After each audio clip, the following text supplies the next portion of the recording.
Portland has been making a bid for one of the two expansion opportunities in Major League Baseball. They want to bring a team to Portland, and they're not alone. Nashville's leading the charge on this. Salt Lake City has moved a ton of weight around to try and get a deal done for them. The newsworthy item here is that Oregon lawmakers have now passed a bill which will release $800 million of funding that they can use, that to be used specifically to build a Major League Baseball stadium in Portland. It went through the House of Representatives at the state level in a landslide. It was bipartisan support. The vote was 46-6. I think that's relevant. It happened on Tuesday. A couple days later, here we are.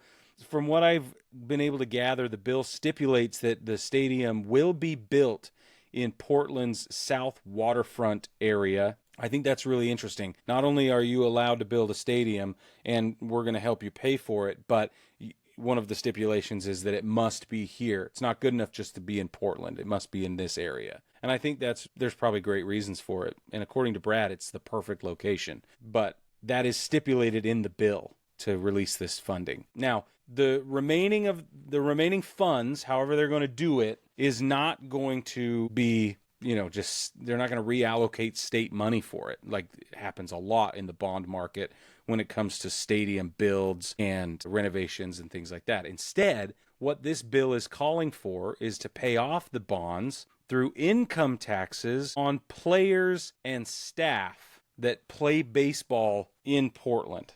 This is the part that I think everyone is getting squirrely about, and it's going to be a really interesting sort of payment plan model. It's hardly a revenue model other than it feeds the coffers of this bond that they're going to have to satisfy. But they're looking at about a $2 billion total expense budget here. So that $800 million feels good at first until you realize it's got to be made up somehow, and it's going to come out of income tax specifically, which means that the income tax from players playing and staff, etc., organized within the baseball community that they're trying to bring to Portland, that money will not then go to other efforts that Oregon lawmakers have,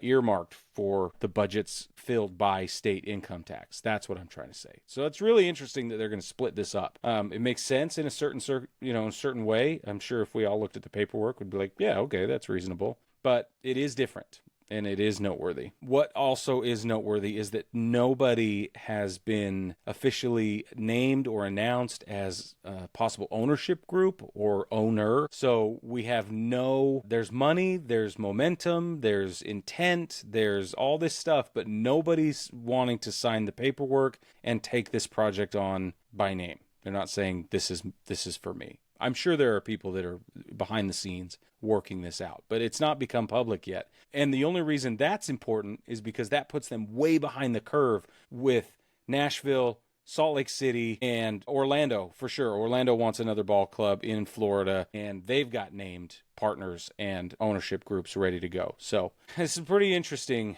situation, and we'll keep you updated as it develops. We're screaming toward expansion. It's felt inevitable for years. It is going to happen, and I am so excited for it. I have been calling for 2 new teams in Major League Baseball since the day we started this, podcast, all these shenanigans we do. So my question to you, baseball family, if Portland gets a baseball team, how certain is it that they're going to win a World Series before the Mariners do?